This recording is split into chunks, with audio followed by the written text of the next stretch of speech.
कैसे हो आप लोग? मेरा नाम है हनी सिंह और हम लोग जुड़े हैं GVF स्कूल एक डिजिटल लर्निंग प्लेटफॉर्म के तहत। और आज हम पढ़ने वाले हैं 11th क्लास के केमिस्ट्री का पहला क्लास है ये हमारा, जिसमें हम रसायन विज्ञान से परिचित होंगे।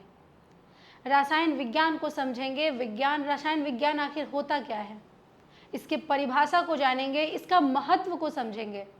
रसायन विज्ञान का आखिर हमारे दैनिक जीवन में क्या महत्व है। उसके बाद हम लोग रसायन विज्ञान के इतिहास को समझेंगे। उसके बाद रसायन विज्ञान के वर्गीकरण को समझेंगे और अंत में हम ये समझेंगे कि हमें अपने इस 11th क्लास में रसायन विज्ञान के कौन कौन से टॉपिक को पढ़ना है। ठीक है, तो चलिए शुरू करते हैं। सबसे पहले है हमारा रसायन विज्ञान का परिभाषा। अगर आपको किसी भी चीज़ का परिभाषा देना हो, रसायन विज्ञान का, इतिहास का, भूगोल का, नागरिक शास्त्र का या फिर भौतिक विज्ञान का, किसी भी चीज़ का देना हो, सबसे पहले उसका परिभाषा देने से पहले उसका परिचय देंगे कि आखिर वो आया कहाँ से है। तो हम रसायन विज्ञान की परिभाषा लिखने से पहले उसका परिचय देंगे कि ये एक विज्ञान का शाखा है। विज्ञान का शाखा है रसायन विज्ञान, भौतिक विज्ञान और जीव विज्ञान। तो बताएंगे कि रसायन विज्ञान विज्ञान की शाखा है, विज्ञान का ब्रांच है रसायन विज्ञान, जो पदार्थों के संगठन यानी कि संयोग, जिसमें हम पदार्थों के संयोग के बारे में पढ़ते हैं। पदार्थों के संरचना यानी कि पदार्थ का बनावट कैसा है उसके बारे में हम समझते हैं। उसके बाद पदार्थ के गुण को जानते हैं, पदार्थ का गुण कैसा है। रासायनिक प्रतिक्रियाओं को समझते हैं और उनमें होने वाले परिवर्तन का अध्ययन करते हैं। पदार्थ में होने वाले परिवर्तन का, जैसे हम लोग पढ़ते हैं कि पदार्थ के अवस्था में परिवर्तन होता है। जैसे ठोस से द्रव में पदार्थ बदल जाता है, तो कभी द्रव से गैस में बदल जाता है, तो कभी गैस से द्रव में बदलता है और द्रव से ठोस में बदलता है। तो ये अवस्था में परिवर्तन को हम यही रसायन विज्ञान में समझेंगे। यह विज्ञान अणुओं के बारे में हम इसमें पढ़ेंगे, परमाणुओं को समझेंगे, तत्वों और यौगिकों के बीच होने वाले जो अंतःक्रिया है, तत्व और यौगिकों के बीच होने वाली अंतःक्रियाओं को समझने में ये हमारी मदद करता है। यानी कि इन सारी चीज़ों के बारे में हम यहाँ रसायन विज्ञान में समझने वाले हैं। ठीक है, क्या क्या पढ़ेंगे? पदार्थ की संरचना यानी कि उसका बनावट, उसका संयोग, उसके गुण, उसकी रासायनिक अभिक्रिया, ये सारी चीज़ के बारे में पढ़ेंगे। उसके साथ ही परमाणु, अणु, यौगिक, तत्व, इन सब के बारे में हम कहाँ पढ़ेंगे? रसायन विज्ञान में ही हमें पढ़ने को मिलेगा। तो ये हम समझे रसायन विज्ञान का परिभाषा। और अब हम समझते हैं कि रसायन विज्ञान का महत्व क्या है। रसायन विज्ञान का हमारे दैनिक जीवन में क्या महत्व है, या इसको हम ये भी बोल सकते हैं कि आखिर हम रसायन विज्ञान क्यों पढ़ रहे हैं। कोई फायदा क्या है इसके पढ़ने से, हम क्यों पढ़ रहे हैं इसको, तो वो हम यहाँ समझने वाले हैं। ठीक है, चलिए।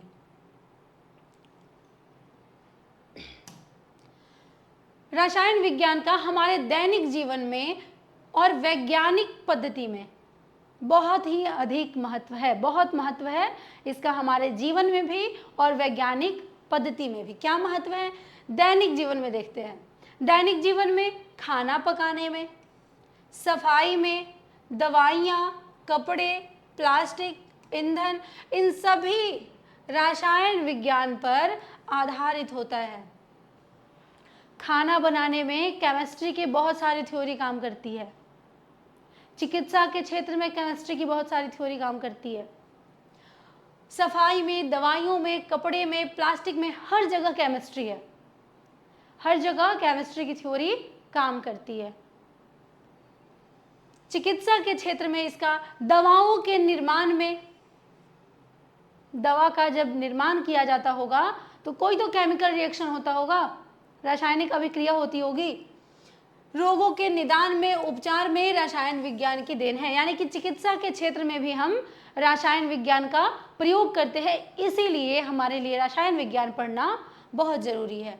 कृषि में भी इसका योगदान है, जैसे हम उर्वरक, खाद डालते हैं खेतों में, उर्वरक डालते हैं, तो वहाँ वो उर्वरक जो होता है केमिकल से ही बना होता है, तो यहाँ भी केमिस्ट्री का योगदान है।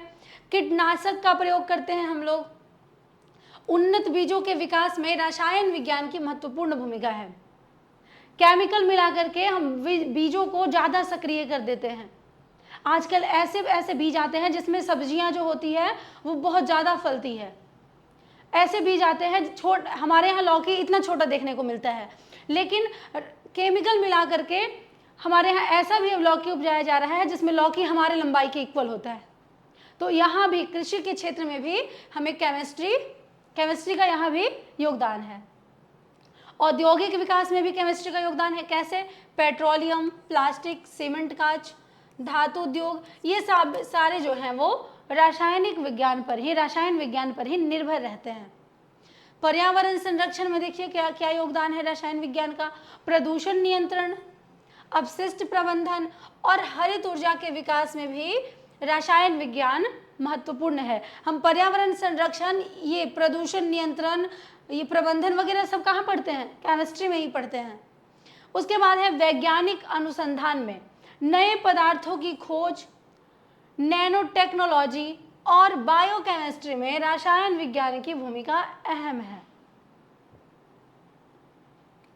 नई नई चीज़ों की खोज करते हैं हम, नए नए रिएक्शन, नए नए पदार्थों को जोड़ जोड़ के नई नई चीज़ों की हम लोग हमेशा खोज करने की कोशिश करते रहते हैं। तो इन सारे चीज़ों में हमें रसायन विज्ञान का बहुत ज़्यादा महत्व है और इसीलिए हमें इसे पढ़ना बहुत ज़रूरी है। चलिए आगे देखते हैं। आगे है रसायन विज्ञान का इतिहास, हिस्ट्री ऑफ केमिस्ट्री। इतिहास का ही सिर्फ इतिहास नहीं होता है, रसायन विज्ञान का भी इतिहास है, भौतिक विज्ञान का भी इतिहास है, जीव विज्ञान का भी इतिहास है। तो आज हम पढ़ेंगे रसायन विज्ञान का इतिहास, यानी कि हिस्ट्री ऑफ केमिस्ट्री। 19वीं शताब्दी में सबसे पहले रसायन विज्ञान के बारे में कौन पता किए, इसके बारे में जानेंगे। ठीक है, ठीक है। तो 19वीं शताब्दी में रसायन विज्ञान का पूर्ण विकास। 19वीं शताब्दी में क्या क्या विकास हुआ? तो इसमें आए हमारे जॉन डाल्टन। इन्होंने 1803 ईस्वी में परमाणु का सिद्धांत दिया था। ठीक है, उसके बाद डेवी और फैराडे आए, इन्होंने इलेक्ट्रोकेमिस्ट्री की नींव रखी थी। जब ये सारी चीजें हो रही थी तो उस समय केमिस्ट्री एक अलग शाखा के रूप में नहीं था। केमिस्ट्री जो था ना वो अलग सब्जेक्ट के रूप में घोषित नहीं किया गया था जब ये लोग आए थे, जॉन डाल्टन और डेवी फैराडे। उसके बाद मेंडेलीव ने 1869 में आवर्त सारणी का निर्माण किया। कार्बनिक रसायन का विकास, केकुले की संरचना सिद्धांत, ये सब आया था कब? 19वीं शताब्दी के रसायन में। अब आते हैं 20वीं शताब्दी में। 20वीं शताब्दी में हुआ था कि केमिस्ट्री को अलग अलग बांटा गया था। केमिस्ट्री का वर्गीकरण किया गया था 4 भागों में, जिसमें आया था भौतिक रसायन, क्वांटम रसायन, जैव रसायन और हरित रसायन। ठीक है, भौतिक रसायन में कौन कौन वैज्ञानिक थे? आर्हेनियस और आइंस्टीन थे। क्वांटम रसायन में पॉलिंग और श्रोडिंगर थे। जैव रसायन में एंजाइम्स और डीएनए की खोज हुई थी। और हरित रसायन में पर्यावरण अनुकूल प्रतिक्रियाओं के बारे में इसमें पढ़ना था। ठीक है, चलिए आगे देखते हैं।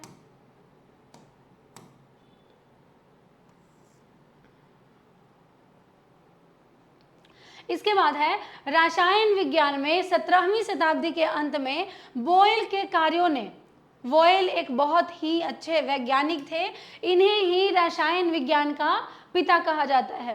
ये जो बोयल हैं, इन्होंने ही केमिस्ट्री को एक अलग ब्रांच के रूप में निकाला था, निखारा था, सबको बताया था, केमिस्ट्री को अलग किया था। ठीक है, बॉयल के कार्यों से और 18वीं शताब्दी के अंत में लेवोजियर के योगदान से एक स्वतंत्र वैज्ञानिक विषय के रूप में मान्यता प्राप्त की थी। रसायन विज्ञान को एक अलग स्वतंत्र विषय के रूप में मान्यता दिलाने में किनका योगदान था? पहला योगदान था बॉयल का और दूसरा योगदान था लेवोजियर का। ये दोनों वैज्ञानिक हैं, इन दोनों का योगदान था। ठीक है, 19वीं शताब्दी में इसका पूर्ण विकास हुआ और 20वीं शताब्दी में ये कई उपशाखाओं में विभाजित हो गया। हम लोग पीछे देखे थे 20वीं शताब्दी में केमिस्ट्री को 4 सब ब्रांचेज में डिवाइड कर दिया गया था, तो इसे 20वीं शताब्दी में कई उपशाखाओं में विभाजित कर दिया गया। अब पढ़ेंगे कि रसायन विज्ञान का जनक किसे माना जाता है और क्यों माना जाता है। हम ऊपर भी आपको बताएं कि रसायन विज्ञान का जनक बॉयल को माना जाता है, क्योंकि इनका रसायन विज्ञान के क्षेत्र में सबसे ज़्यादा महत्व है, सबसे ज़्यादा योगदान है इनका रसायन विज्ञान के क्षेत्र में। लेकिन इनके अतिरिक्त भी बहुत सारे रसायन विज्ञान के जनक हैं, पिता हैं, लेकिन वो लोग आधुनिक रसायन के कोई जनक हैं, तो अलग अलग रसायन के जनक अलग अलग हैं। तो रसायन विज्ञान के पिता किन्हें कहा जाता है? याद रखिएगा, रॉबर्ट बॉयल को। रॉबर्ट बॉयल को रसायन विज्ञान का जनक कहा जाता है। क्यों कहा जाता है ये समझते हैं। रसायन विज्ञान का जीवनी है कि इनका जन्म 1627 में हुआ था और इनका निधन 1691 में हुआ था। इन्हें आधुनिक रसायन विज्ञान का पिता कहा जाता है। रॉबर्ट बॉयल आधुनिक रसायन विज्ञान के पिता हैं, फादर ऑफ मॉडर्न केमिस्ट्री इन्हें माना जाता है। उन्हें यह सम्मान निम्नलिखित कारणों से दिया गया है। मॉडर्न केमिस्ट्री के जनक आखिर बॉयल को ही क्यों कहा जाता है, रॉबर्ट बॉयल को ही क्यों कहा जाता है? इसके पीछे का कारण ये है कि बॉयल ने पहले रसायन विज्ञान को अल्केमी के रूप में, यानी कि जब बॉयल आए थे उससे पहले रसायन विज्ञान एक अलग ब्रांच के रूप में नहीं उभरा था। हम आपको बताए थे कि रसायन विज्ञान को एक अलग विषय के रूप में मान्यता नहीं मिली थी, उसे अल्केमी के अंतर्गत जाना जाता था। कीमियागिरी, कीमिया एक जगह है, अल्केमी के अंतर्गत माना जाता था। आज भी अल्केमी है।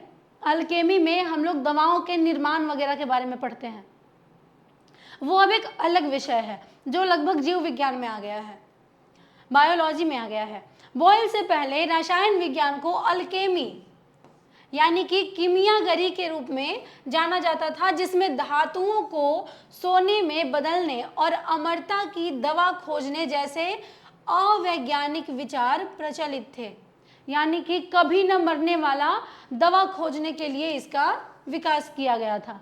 इसमें सर्वे किया जा रहा था, किसी ऐसे दवा का खोज किया जा रहा था जिससे अगर कोई व्यक्ति उस दवा को खा ले तो वो कभी नहीं मरेगा। तो ये था विषय अल्केमी और इसी में आता था केमिस्ट्री। लेकिन रॉबर्ट बॉयल ने उसे एक अलग विषय के रूप में उभारा।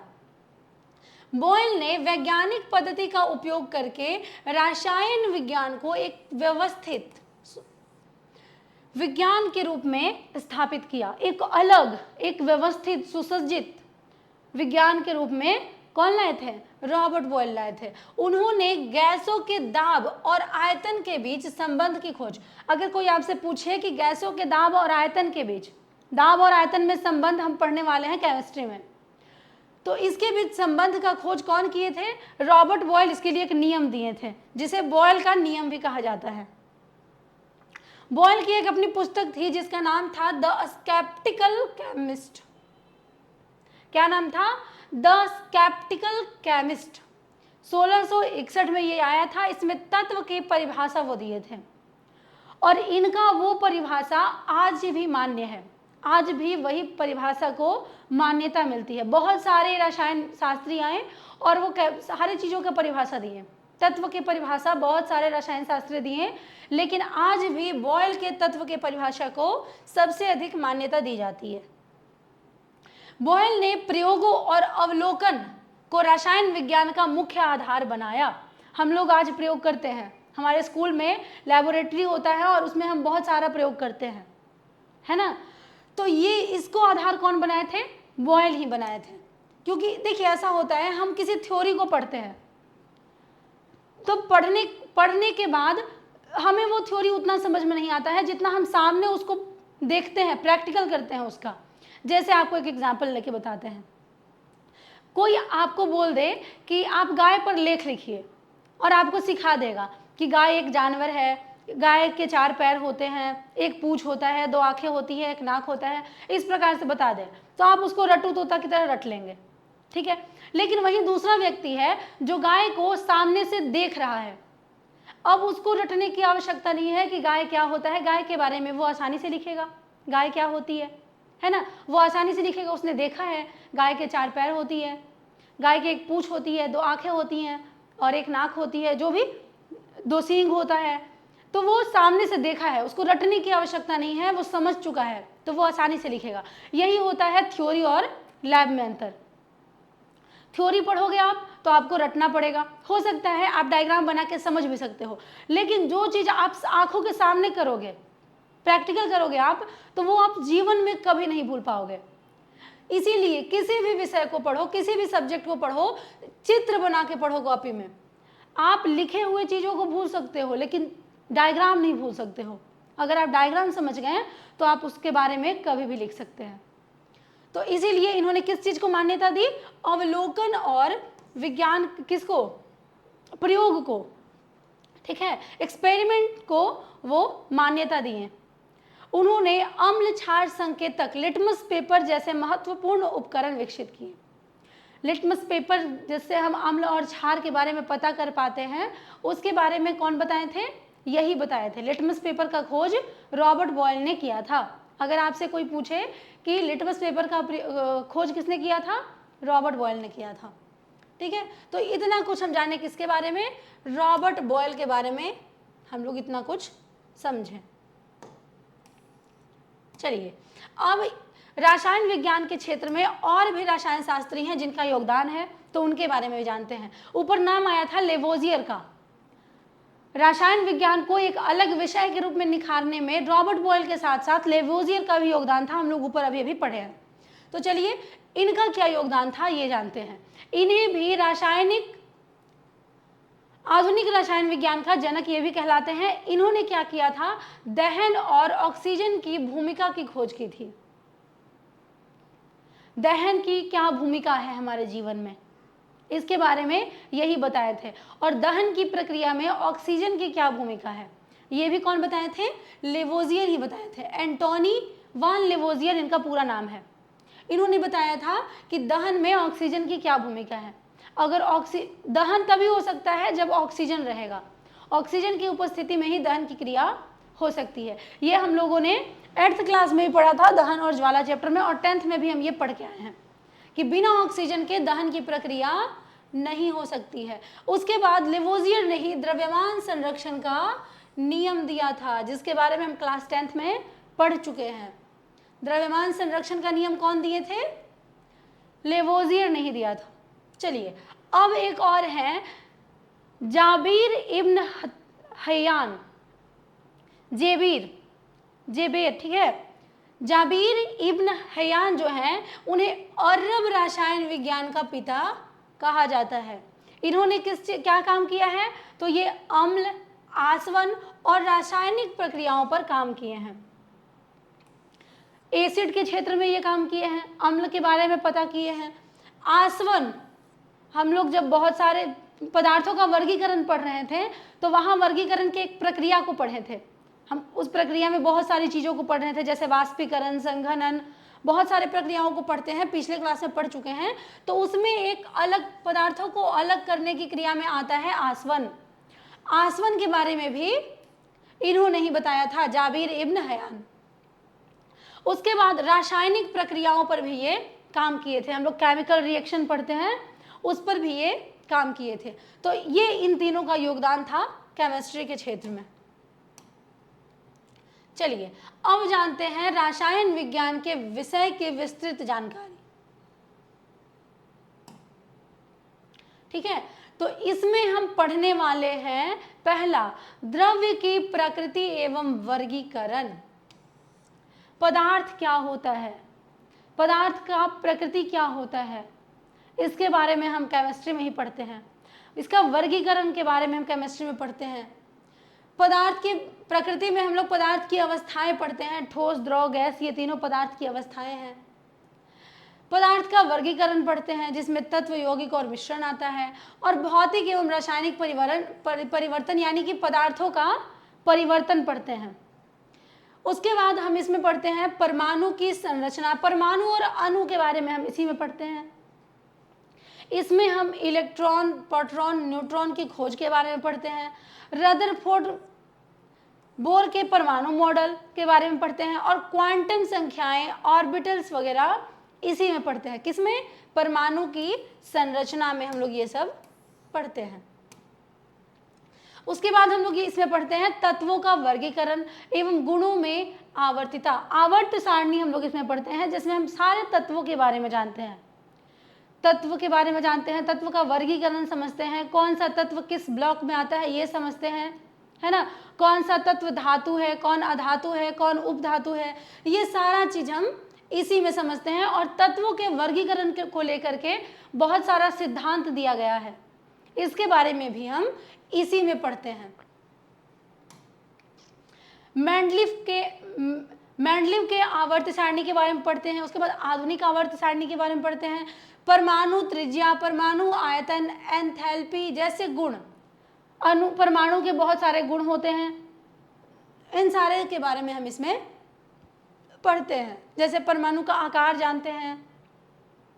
जब हम आवर्त सारणी पढ़ते हैं तो हमें बताया जाता है कि ऊपर से नीचे आने पर क्या होता है, ऊपर से नीचे आते हैं तो क्या होता है, फिर क्षैतिज में दाएं से बाएं जाते हैं तो क्या होता है, बाएं से दाएं जाते हैं तो क्या होता है, इन सारे के बारे में पढ़ाया जाता है। जैसे हम इधर से इधर जाते हैं तो परमाणु का आकार बढ़ता है। तो इन सारी चीज़ों के बारे में हम इसी में पढ़ते हैं। किसमें? तत्वों का वर्गीकरण एवं गुणों में आवर्तिता। उसके बाद हम लोग रासायनिक आबंधन एवं आणविक संरचना के बारे में पढ़ते हैं।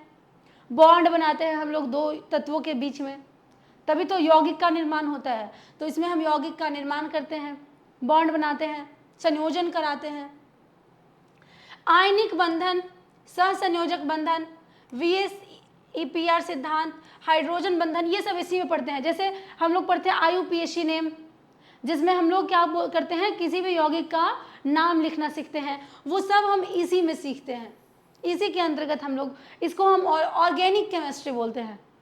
ऑर्गेनिक केमिस्ट्री पढ़ने में एक अलग ही मज़ा आता है, तो इसमें वो सब पढ़ते हैं। उसके बाद हम लोग पढ़ते हैं द्रव्य की अवस्थाएं, गैस एवं द्रव्य, जिसमें बहुत सारे नियम पढ़ते हैं।